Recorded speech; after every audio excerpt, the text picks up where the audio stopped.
Welcome over to the Wednesday edition of the weekly rankings here with my guy, Jim Coventry, who does a fantastic job each and every week going over this. First week of buys here in week 5, so a number of teams out. Of course, quarterback injuries, receiver injuries, and now some quarterback changes as well, too, with the bottom of the NFL standings looking to move things around here. We're going to get to all that, how that kind of fits in. Your waiver wire pickups, I had completed the article on Monday. I think we're already adding more to that equation over the past 24, 36 hours, and we could add more further, depending on the stats of Bucky Irving and Trey Benson as well, too, both running backs that have been, well, at least in the case of Bucky Irving, been fantastic through this season. So we're getting all that with Jim Coventry over the next 45 minutes or so. Appreciate you guys following along. We'll have answering stuff in the channel. There's been a lot of different questions about start-sit stuff.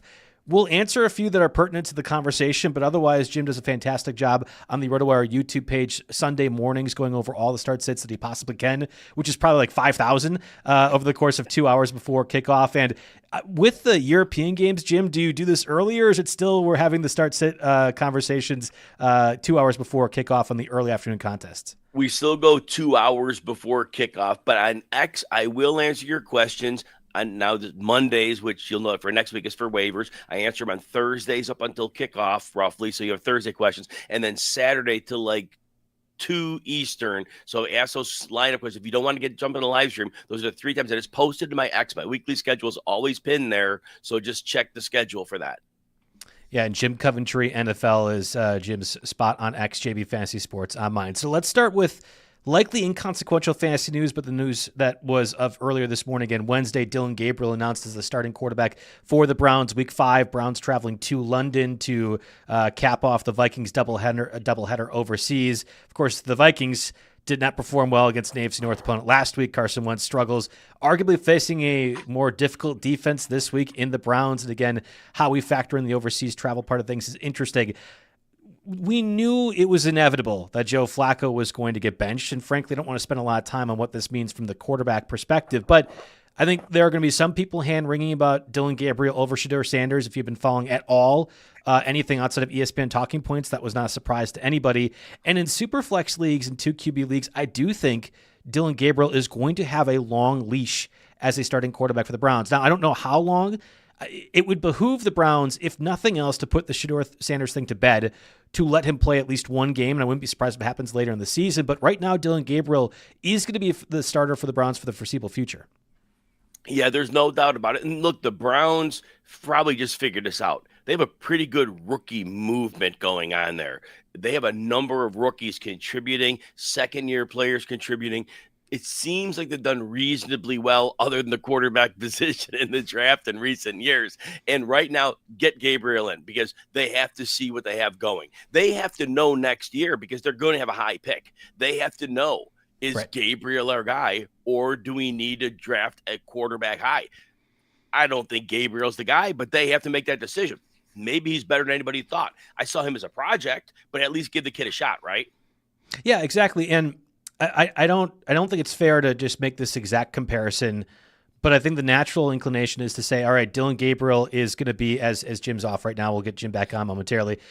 Dillon Gabriel is basically Tua if Tua was a very early starter. And I think people are going to be like, well, yeah, Joe, of course, he's a left-handed thrower. There's not a lot of mobility to it. But the way in which Tua is successful in the NFL, and there have been instances, not against good teams, but there have been instances where Tua is successful, is getting the ball out of his hands quick, making a processing decision that Joe Flacco has not been able to do. I think Flacco is one of the league's worst in terms of the amount of time it takes to make a scheduled throw in the NFL. There's some advanced data that would support that notion.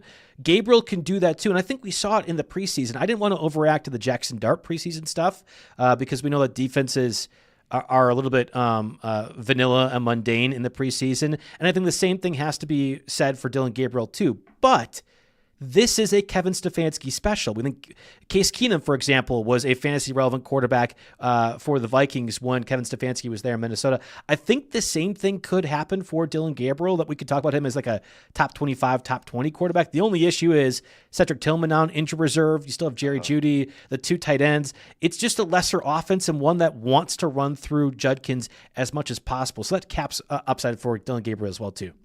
Yeah, and by the way, I'll be clicking my camera on off. I think I'm allergic to the the microphone thing, so I'm having an itching issue. So sorry, I'm going to keep talking though. So Okay. right now, the issue we're going to look at with the Browns, the offensive line is a mess. We have DeJuan Jones, the left tackle, is out for the season. Right guard Jack Conklin hasn't been around in weeks. The interior line is not playing to the standards in past years. So the line's a problem. But like you said, we're going to see some heavier personnel sets. We're going to see some play action, and it's going to at least give Gabriel a shot. And having a running game, even behind the bad line, we've already seen Judkins could run behind the bad line. So at least we will get some data on Dylan Gabriel to see if he. I think Jerry Judy's gonna be fine for PPR. I think he's fine, but I think ultimately with the defense playing well, we're looking at lower volume, lower scoring games, and I don't know other than Judy as a moderate floor PPR option. I don't know how much else we're trusting. And Njoku and Fannin are splitting tight end targets. So for fantasy, other than Judkins and, like I said, maybe Judy, it's going to be rough. I think Isaiah Bond in deeper leagues is interesting because I can still see a way in which they're doing those 4-yard curl routes to Isaiah Bond and making it work from a volume part of it. But again, the Browns had to make this move. You have Joe Flacco's 27. I imagine Gabriel is probably in that range as well, too, once that gets updated later today.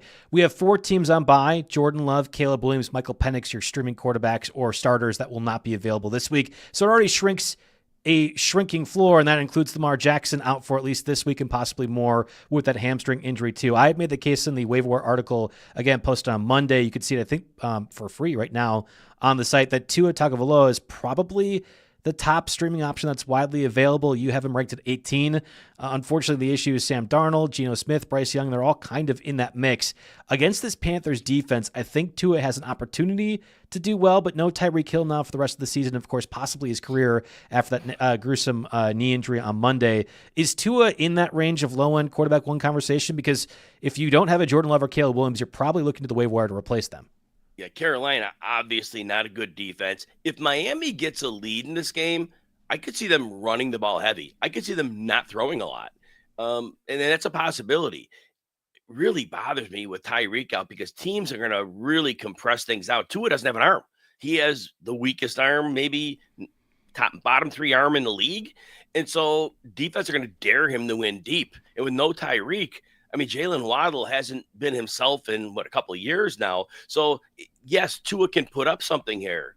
But, and Waller had 4 targets. He played 15% of the snaps or 20% of the snaps. I think he had 2 touchdowns. Oh, beautiful. Great. So that happened to work out. But you're not going to bank on him getting 32 touchdowns and, the rest of the way. That's not going to happen. And so Tua's an interesting option. Remember, he gives you nothing in the run game. And when he took off for the 6 yards in the last game, oh, my gosh, everybody held their breath.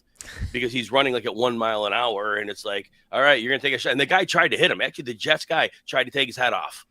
And which you don't want to see happen for anybody, but especially Tua, given his concussion history. I'm with you. I mean, it's bleak. Again, when we have 3 quarterbacks plus Lamar Jackson, we'll have to see the stats of Jaden Daniels, Joe Burrow out. I mean, that's 6 quarterbacks effectively that will not be available either due to injury or bye weeks that you'd be considering starting. So you look at that, like I'm looking at that 9 through 12. Justin Fields played great Monday Night Football due to a long rushing touchdown. There is no confidence that that's going to be the ceiling for Fields week in and week out. We saw the worst case scenario against the Bills a couple of weeks ago.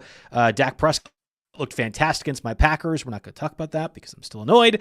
But overall, against the Jets defense, it's problematic. I mean, it's just going to be a tough spot to be if you are streaming quarterbacks. The one out, at least I want to discuss a little bit further, is actually a game taking place tomorrow. And I have liked Brock Purdy to start the year, obviously banged up with Mac Jones as well, too, playing at different moments for San Francisco. There's a real possibility that this is an ugly game, and one that Amazon and the Prime YouTube, whatever, are going to be not happy they're rostering. But if the Niners are able to generate points, and NFC West games seem like they're always weird, Stafford on the other side will also be scoring plenty and throwing plenty to Puka Nacua. The injuries the Niners have sustained and are currently trying to deal with, especially at receiver, I don't want to play Brock Purdy, but you might not have better options against this Rams defense this week. I mean, right now, as we're recording this Wednesday, I mean, if you're watching live, but somebody's going to watch this later. This is being recorded live at 10:40 a.m. on Wednesday. There's a very good chance, as for information now, Pearsall and Jennings are not going to be on the game. They're not going to be on the field. So now what are you talking about? DeMarcus Robinson? I mean, Jake Kendrick Tongas? Bourne, who returns to the Niners after a sabbatical in New England. Yeah, I mean, it's absolutely bleak. Yeah, so this is really a bet in how much do you think Kyle Shanahan can generate production, and Christian McCaffrey being literally the sole focal point and engine of that offense. I mean, that is the bigger deal for me too. And again, it's just a bleak quarterback spot. If you really don't have a Josh Allen or Jaden Daniels or Jalen Hurts, I think it's going to be tough for a lot of people.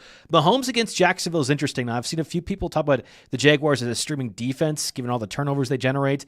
I'm not going down that direction Monday Night Football against the Chiefs. I understand Jacksonville has been fantastic in that regard this season, but something to keep in mind as well, too. Any other quarterbacks you want to touch on, or should we move it over to another position? Sam Darnold is doing pretty well for fantasy. It'll be interesting to see how he does against the Tampa Bay Blitz. That's going to be interesting because Darnold has been pretty much kept clean. When he's clean, he's amazing. When he's under pressure, you saw it last year at the end of the year with the Vikings, the problems. So that's going to be a very interesting spot for Darnold. But the way he's playing, you can look at him. Geno Smith, oh my gosh, he had a beautiful matchup last week and he like soiled the bed. So he's one of these guys who has vast upside, but he has a floor through the floor, and so he's very problematic. And I wish Jake Browning would finally get a decent matchup, but he doesn't. He gets Detroit, so it's really hard. And I got to update this. I got to update like Dylan Gabriel in here, and I see knows that. But it's really hard to sign off on any of these. This is a bad week. This is a really bad week. Very tough week around there. It's worth looking at. Very tough week for the quarterbacks, and unfortunately, I think you can kind of go the rest of the way too for the receivers and be like, oh. If we don't like the quarterbacks and a lot of tough matchups, it's going to be a mundane scoring week for the receivers too. Before we get to the receivers, let's talk running back. And I think we'll kick things off with I thought the top waiver wire pickup this week, which was Woody Marks. And I'm really annoyed, Jim, that as somebody that does this content on the site, I have been recommending Woody Marks both in the preseason article and the week 1 article. I wish I had been pounding the table a little bit harder for people to recognize. He was only 30% rostered as of Monday.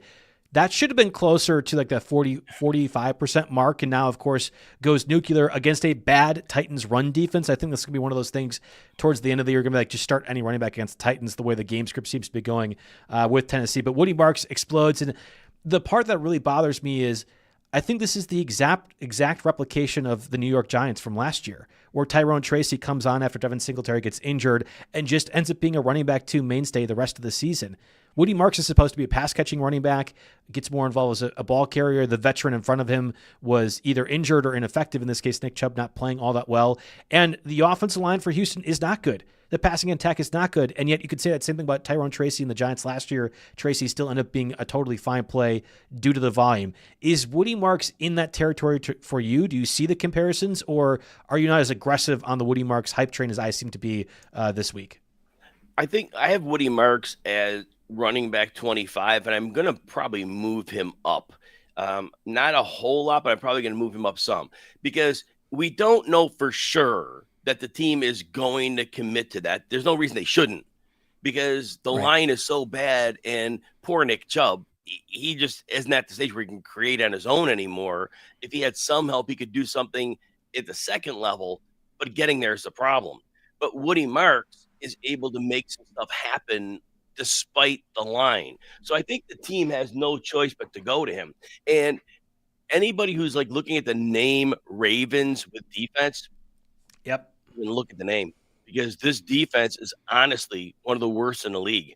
And they suffered multiple additional injuries. Wiggins got hurt. Humphrey got hurt last week. Roquan Smith, who wasn't playing well, got hurt. Right. We just found out Matabike is done for the season. He was already on short-term IR, not coming back. This team can be run on all day, but the big test here is the terrible offensive line against a terrible defense. Does it still work? But I think Woody Marks has real upside this week. And if you don't have locked in options, I think you got to start him. I think, again, I can't guarantee he gets the workload again, but I don't see why they wouldn't. Let's answer this. Let's answer a question I think a lot of people are probably having over the past 2 weeks. We had Trey Benson emerge as a quality guy with the James Conner injury. Cam Scatterbo likely also elevate to that role with Tyrone Tracy out, let's just say another 2 or 3 weeks. And now Woody Marks, it's seemingly taking over the Texans' backfield ahead of Nick Chubb. Rest of season, how are you ranking Cam Scatterbo, Trey Benson, and Woody Marks? Because I think this is going to be a question that we're going to talk about a lot over the course up until January or so. And I think the answer is I like all 3, but maybe there's a preference that somebody should be able to target right now. I was very concerned that Trey Benson only had 8 carries in that game. And it was like when the game was close early, they were going pass heavy. That kind of stunned me. I didn't see where that's coming. Arizona, that was a weird organization. Like the usage of players, didn't understand it. Right now, I have to say, Scadaboo is proving himself to be a 3-down back. Giants have a brutal schedule. I think Scadaboo and Marks are super close. Benson's the third one. Benson's the third of this group right now for the rest of the season. And again, that usage for Benson was scary. So I probably would right now say Scadaboo's a little bit ahead of Marks because I think Scadaboo probably does better at the goal line. I could see, and I know Mark scored 2 touchdowns in the last game. I get it. But I think Scadaboo might have a little bit more there. They both can catch the ball. It profiles well, but I think Scadaboo is like the more durable type, but they're close. Yeah. They're super close. They're both in your starting, opportunity situations now. Yeah, I actually wasn't that concerned with the usage of Trey Benson. I thought the game script is really weird. And the Cardinals you talked about are feels like a dysfunctional organization, whether it be the Marvin Harrison part of things the past 2 years or Trey Benson, the usage. Now, one thing to look out for, there have been reports from the Cardinals. I don't even want to call them beat writers, like the side websites that cover the team suggesting Michael Carter is now signed to the active roster and that the Cardinals are looking for a practice squad running back replacement. That means Trey Benson was banged up. We don't know yet. Again, you mentioned we're recording this at close to 11 a.m. Eastern time. We'll see the injury reports for the first time come up probably in a couple of hours. If Trey Benson is banged up, if there is a DNP on that Wednesday part of things due to an injury, that might explain the usage a little bit more, but also I don't want that to happen. Like I want Trey Benson to be relatively healthy and unscathed after that Thursday game. We'll have to see. I still think Benson is clearly better than Amari DeMarcado. I think DeMarcado got that junk time touchdown in a very final drive in which the Cardinals were just trying to pass the whole time. But Benson getting the 6 targets is useful for I think fantasy managers and full point PPR league. So again, breaking it down, you're more in on Woody Marks and Cam Scadaboo over Trey Benson.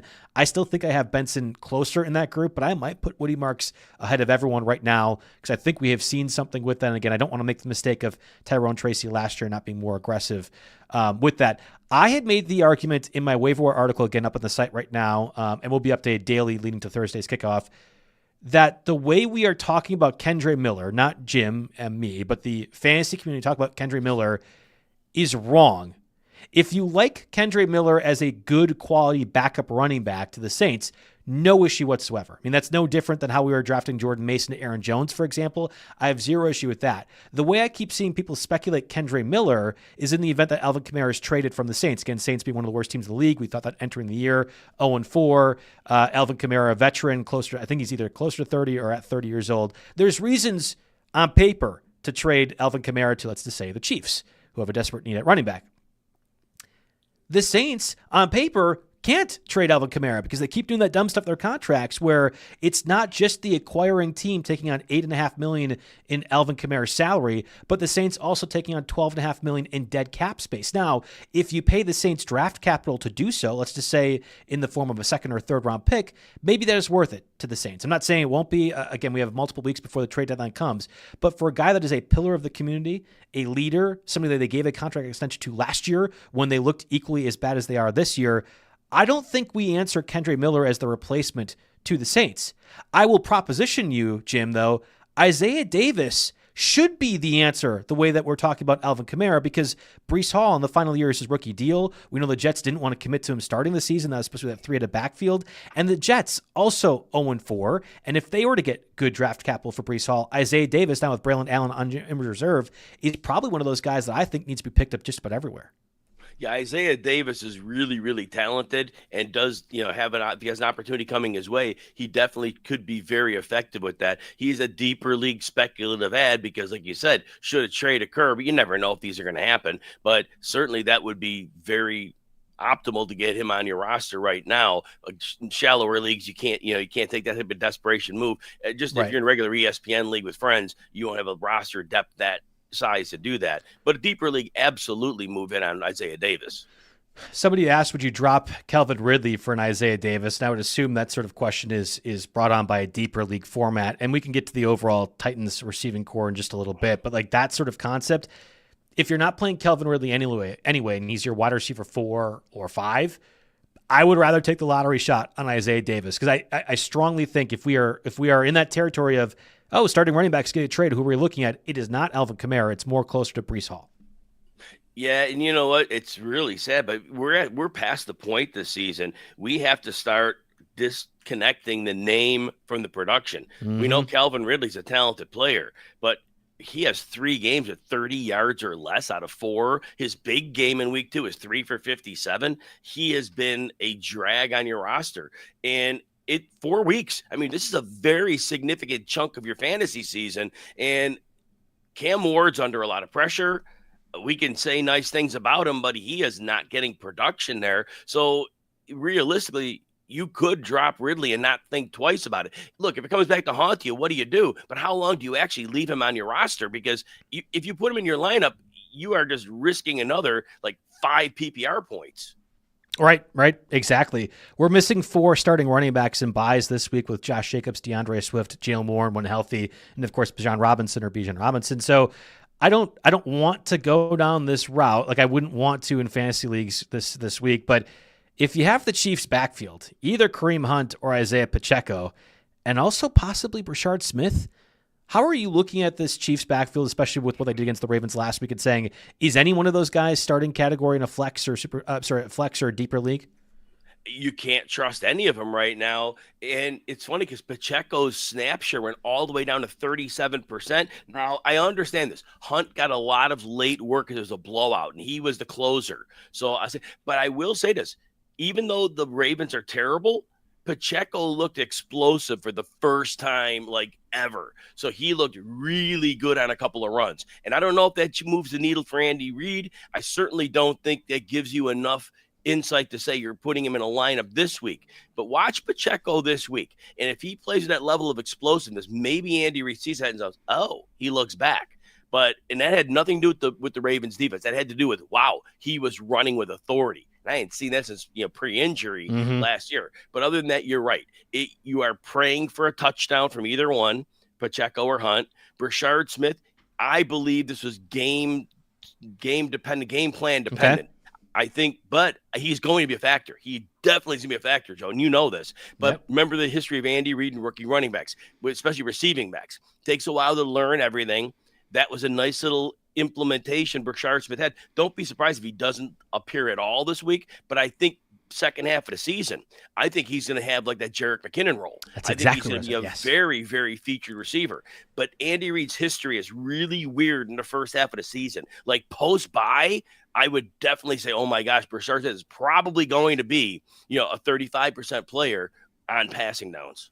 Well, I mean, it's no different than what the Chiefs have done the past 2 years with Xavier Worthy and Rashee Rice. I mean, they have basically mothballed those guys, or at least not tipped off the rest of the NFL as to how they're using them until it got closer to December and certainly in January and February as the postseason ran for both those guys. I had made the exact argument on the Waiver Wire podcast on Monday that I think upside and possibly not even best case scenario, but likely scenario is Jerick McKinnon, who was a league winner, it felt 3 or 4 years ago for a lot of folks during the fantasy playoffs. I think Brashard Smith can be utilized in that capacity. But the only reason or only way he can is if Kareem Hunt and Isaiah Pacheco continue to be ineffective. Because I think ideally Andy Reid is using all 3 of those guys in their situational roles and they're all effective. But if one, in the case of Pacheco in the first 3 weeks, not last week, is not the guy that Andy Reid needs him to be, Brashard Smith steps up in that way. Again, I would rather speculate on Isaiah Davis, but I don't blame anyone for rostering Brashard Smith if you can during now entering bye week season for it. Is there any other running backs you want to mention? Otherwise, I think it seems sort of cut and dry at the top. Yeah, I don't see Ja'Cory Krosky-Merritt. If you haven't already, if you bought into the preseason, just realize, he got a touchdown in 2 of the 4 games. Not a factor here. He's somebody who's not in this. He's a prey for a touchdown flex. That's all he is. Chris Rodriguez is getting equal work with him, and so that backfield is just kind of like a stay away altogether. So if you bought in on that, just don't. And outside of that, maybe Justice Hill becomes a little more of a factor, especially now when you're looking at maybe no Lamar, so maybe a little more screen passing. I mean, that's that if you're really hurting because of the bye weeks or whatever, you might consider him. because there could be 4 or 5 passes coming his way this week. Offensive line is not great there. Houston has a great pass rush. How do you mitigate that? If Cooper Rush is at quarterback, you throw some screen passes. So that's like a real desperation heave there. That's probably the one I wanted to add. I actually love that call because you think about it. Ideally, the Texans are scoring every possession and making the Ravens take Derrick Henry off the field, and therefore Hill has some fantasy utility. While Texans' offense is about as futile as it gets in the NFL, so it's not a guarantee, even against this entirely ravaged Baltimore defense, that can't happen. I think the over-under is at like 45.5, which if you've watched the Ravens games the past month, you'd assume more than that. But it's because the Texans' offense has just been so dreadfully bad. And again, with Cooper Rush likely your starting quarterback, maybe that limits things too. But I like that call with Justice Hill. Kudos to you. If you have James Cook or Puka Nacua, you should be 4-0, if not for catastrophically bad reasons. I mean, those teams are insane, along with Amon-Ra St. Brown. After that, though, it gets a little bit tough. And maybe there's an opportunity for Justin Jefferson. We saw it last week in Berlin that Jefferson got featured on 5 of the, I think he got 5 catches in that first drive alone, finishes with 10 in that loss to the Steelers. That's encouraging.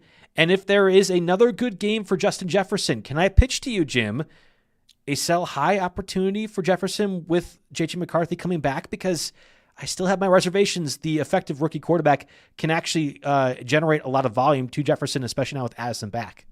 Joe, you led the train on this a few weeks back saying to sell Jefferson. It was smart at that time. This week, I think it just got published today on rotowire.com. If you want to check our articles out there, you can use the code YouTube15, get 15% off a subscription and check that out. But I followed you up this week. Thinks another sell opportunity on Jefferson, like you said, after that 10 for 126. Because realistically, the Steelers were down Joey Porter. The Steelers are just not a good defense. And it was a crazy game. And like you said, J.J. McCarthy's coming back. Wentz is more of a gunslinger. And I think Jefferson is just going to be a floor play this year. So after that big game, that's enough to probably get high value for him. But you're right. Probably get out from under him if you can get a very nice return where you maybe win the deal. You have Tyreek Hill listed at 15 right now. Of course, he's done for the season. That's a Monday thing, of course, that injury.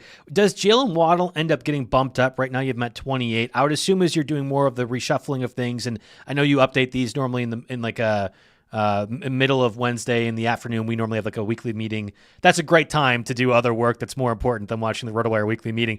Does Waddle become higher along this list? Because I actually don't mind people pitching the idea that now Tyreek Hill is out, Waddle can be the centralized focus of that offense. You'll still have the ancillary pieces, and we'll talk about that in a second, but is Waddle a beneficiary of it, or is he still going to be kind of the second banana to that offense? I mean, you sure have to hope that Waddle's targets go up from here. They have to use him right as a feature player. Just no news from Adam Schefter that real quick off the side, Bucky Irving's in a walking boot and on crutches at practice today. Oh, wonderful. So if you don't have Rashad White or Sean Tucker, definitely consider making an investment in either or both of them, okay? It could be a 2-man backfield with both of those. So anyway, back to Waddle. He has to get featured, right? I mean, Mike McDaniel has no options here. Now, Waddle could be used in a variety of ways. He isn't Tyreek Hill, but he could be used in a similar role. And you have to think there's no choice. So we have to see what happens, but I would definitely be willing to say I moved him. And actually, I forgot to take Hill out. I just took him out now, but I had moved Waddle up to wide receiver 27, which I probably move him up 2 more spots still. I could move him up ahead of Jacoby Myers, Chris Olave, Devontae Smith. I might be getting all the way to 24. Ted McMillan's probably like the break point there. Mm-hmm. So I can move him a little bit, but not too much more. But I still see it. And I think you consider him a boom bust play because against Carolina, the role that Waddle could have, you could have the boom week. It's just we've seen him in good situations before, even with Hill, just not do it. So consider him boom bust, but in a week with 4 teams on bye, might be a strong play. Can I pitch to you another guy that's really close to that list in Chris Olave? I was a massive proponent of Chris Olave all offseason and leading up to the draft part of things for fantasy football. I liked Olave due to the volume part of things. Everyone was pushing him down boards due to the concussion risk. I still maintain that everyone has an injury risk. I understand that there's more likelihood of a concussion than a torn ACL, but in the same sort of vein, I mean, we weren't afraid of other people in that regard. I thought Olave was going to be more involved in that offense, and he has been. We haven't seen the touchdowns yet. That's in part because the Saints aren't very good. That's in part because Spencer Rattler has been better than I thought, but still below league average in terms of quarterback play. This matchup against the Giants secondary, I kind of think Olave just might be in a smash spot and this game is going to be close. Now, if Brian Dable chooses to protect Jackson Dart again and sit on the ball, like I think he probably should, given Jackson Dart's limitations, at least early on in his career as a passer, maybe there won't be volume, but I think Chris Olave kind of is like an automatic lock and load in your lineup this week. Yeah, you definitely got to consider Olave here. He's the clear number one. He's using the parts of the field where Spencer Rattler is most likely to throw, short and intermediate. So that works out really well. The only thing we worry about, Joe, and you're still playing Olave, but you're worried that neither the Giants or New Orleans feel the need to open it up on offense. This could be a week where Cam Scadaboo gets rolling on the ground, Alvin Kamara gets rolling on the ground, and all of a sudden in the fourth quarter, we're in this 13-9 game, where neither team had aired out. Right. But you're right. You're starting Olave because when they have to throw, he will be the first option, and he will. And actually, a couple of weeks ago, he had a chance to score a touchdown. He's a little bit underthrown on it, but you're starting him for sure. But this game could be a dangerous under game. Oh, I mean, for sure. It certainly could be an under game. I agree with you that. I think the volume there, again, I recognize that people are saying that Olave doesn't get the red zone targets. I think he actually does. It's just that the Saints don't get in the red zone all that often. Let's do a little bit more hand-wringing with the Bengals passing attack, and it has been as bad as it possibly can get for Jake Browning right now as the starting quarterback for the Bengals, at least as of right now. We don't see any sort of new quarterback coming in, whether it be Russell Wilson or Jameis Winston. I would prefer the latter, at least for my Jamar Chase T. Higgins shares. At the moment, it's Jake Browning, and you look at this Lions defense, obviously really good. Aiden Hutchinson's been back to his Pro Bowl caliber self right off the rip. Lost multiple secondary pieces during that win over the Browns. I don't know yet the status. We'll see here with the Wednesday injury reports on those guys. Is there a chance that we could see a Jamar Chase or T. Higgins boom game, or are we going to keep getting the lowest of low floors for these high elite players? Because it has been brutal if you've been playing them every single week. It's the worst because he's Jamar Chase. So you could throw him a screen pass, and he can make three people miss. And all of a sudden, you could see him just going off, like taking an 80-yard touchdown. But last week, 5 for 23, 8 targets. And I know they played Denver. I get it. Bad matchup. Minnesota, 5 for 50 on 6 targets. That was theoretically a good game because if Brian Flores is bringing the pressure, the corners are bad. You get it out quickly. But teams know if you cloud the coverage on Chase, the quarterback's going to limit him. He's dangerous to play, but you can't sit him. You can't sit Jamar Chase because it could be twice in a game where he does something that no other human could do. And it's the worst situation to be in because you spent your first pick in the draft on him. And now he is the definition of boom or bust.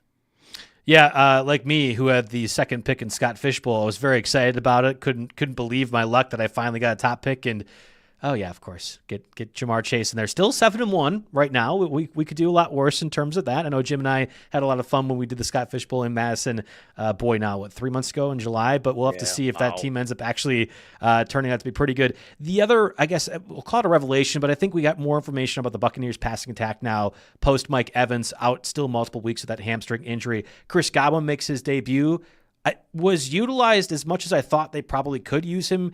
I don't think the numbers are going to say Chris Godwin had a good game, but the targets were certainly there. The snap count, I thought that was all really positive news for if you were desperate and had to play Chris Godwin last week. And there will be better matchups ahead.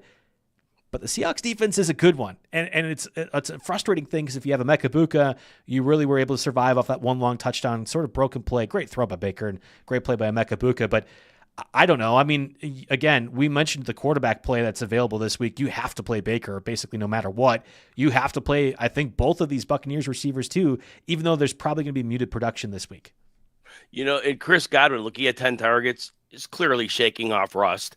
Quinyon Mitchell spent time on both Godwin and Ibuka in that game. So, and Quinyon Mitchell played an amazing football game. Godwin's going to be fine. So PPR leagues, you're starting him. Ibuka's already proven you start him because every week he's gotten something done. And regardless of his situation. So you're definitely going, like you said, Baker. And I said this last week. I go, yeah, Baker doesn't have a good matchup against Philly. It's actually nightmarish based with the offensive line injuries. I go, but you start him. And my line was simply this. He always finds a way to get it done. And that's the worst analysis in the world. But when you watch that game, it's exactly what happened. That pass to Bucky Irving, that was lucky. The pass to Ibuka, it was lucky, but he counts. And that's Baker Mayfield. He saw something and he made it happen out of thin air. And both of them should have happened. In most games, those are either incomplete passes or, Irving getting behind a linebacker on a broken play. Wow. But it happened. And that's like the life of Baker Mayfield, and you love it, and you keep going to it. But in terms of analysis, I can't give you that hard line analysis like I do for most other players because Baker's a playmaker, and it's stupid, but it's true. And off the subject again, so Trey Benson, what they said now is he banged his knee. It's not serious, but his status is in question as per Adam Schefter. And a little further update on Buck Irving that we gave you earlier. It is a foot sprain per Adam Schefter, and which often could be worse than an ankle. Yeah. I'm happy it's a turf toe, which was something that I had heard a little bit with the Bucky Irving thing. It's frustrating, right? Because we could the chat's talking about it too, so I might as well have this conversation. We have now added Amari DiMercato, I would say, from like a must-add waiver wire perspective to this list. It's certainly possible that Michael Carter gets used by the Cardinals more. And then we have Rachaad White and Sean Tucker. So let's just say of those four, right, with the news of Bucky Irving and Trey Benson here breaking during the show, how are you ranking them from a waiver wire perspective, the two Buccaneers and two Cardinals running backs? So Rachaad White's number one, obviously. He'll be used as a runner and a receiver.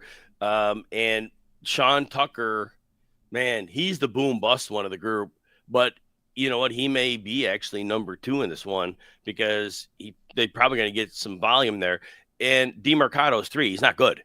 He's not, but I think Michael Carter is the sneaky one because right away I could see DiMercado taking the early down role, which he's not going to be good at, but Michael Carter has shown like he's come off the street before and been a pass catcher for them. They'll throw him the ball. He knows Kyler. He's going to be involved.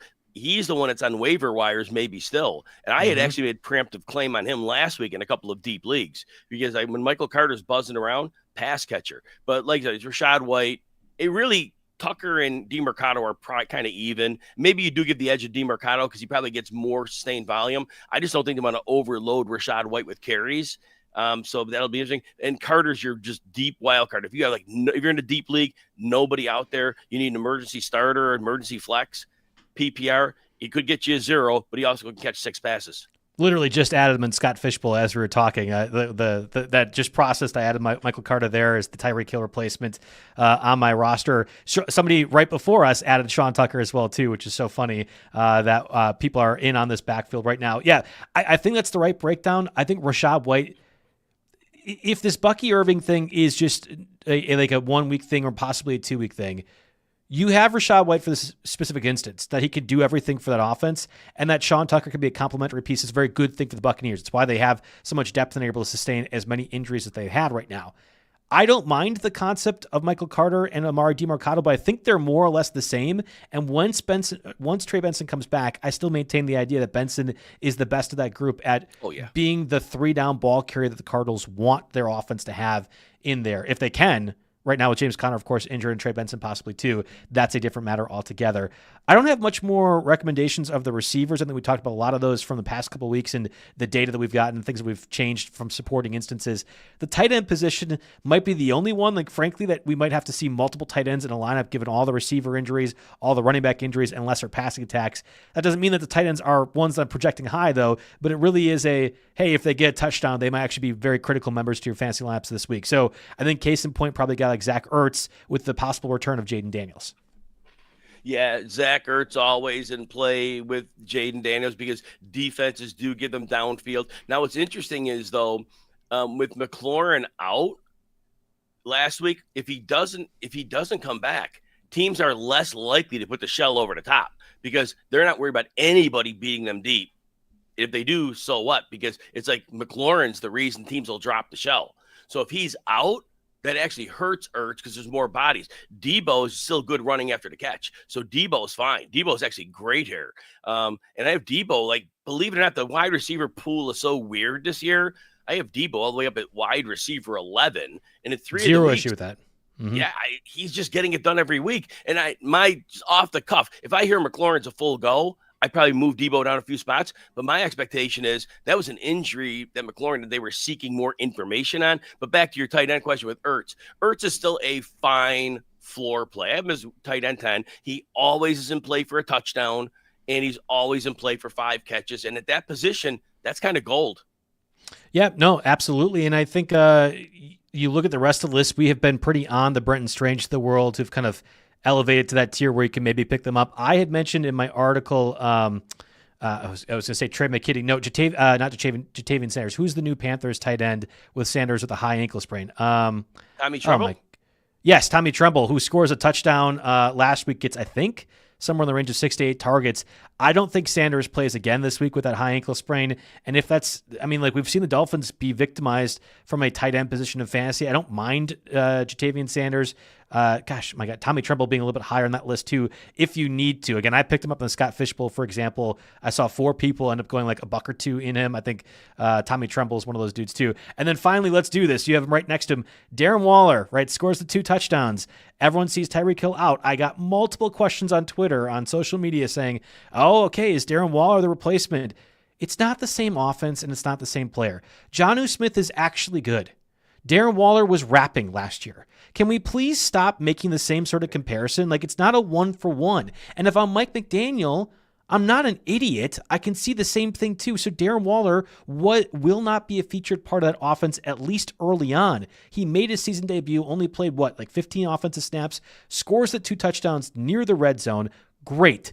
I'm not assuming that happens, and more importantly, it's not a volume part like Jonnu Smith was last year. I think people are just completely wrong with this misconception, and it happens far too often.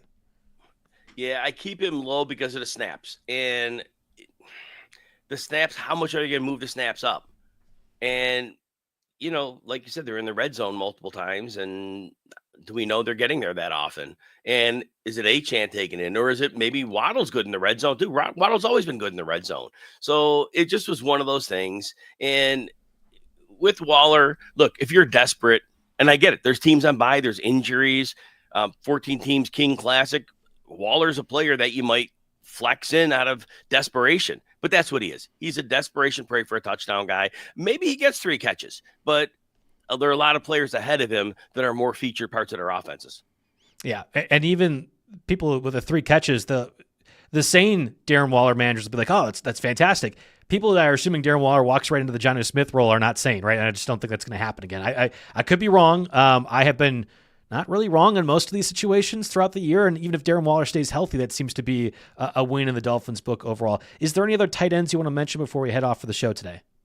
Looking through here, I'm just really kind of out on Njoku and Fannin. They're Me both too. 17 and 18. It's a low volume offense. They're splitting target. They play different positions. I understand one's an H-back more, one's tight end. But again, low volume, and they're splitting the targets. There just isn't enough to go around, and it's unfortunate because both of them are really, really good. Mm-hmm. And Evan Ingram's not a guy I'm looking to start. He's my tight end 14. He just doesn't look like the guy anything close that he was. And I dropped him. It's Cortland Sutton, and then it's a mixture of Marvin Mims or Troy Franklin. Franklin first. Mims had a better week last week. There's just not much left for the tight end. So, yeah, I just kind of out on him.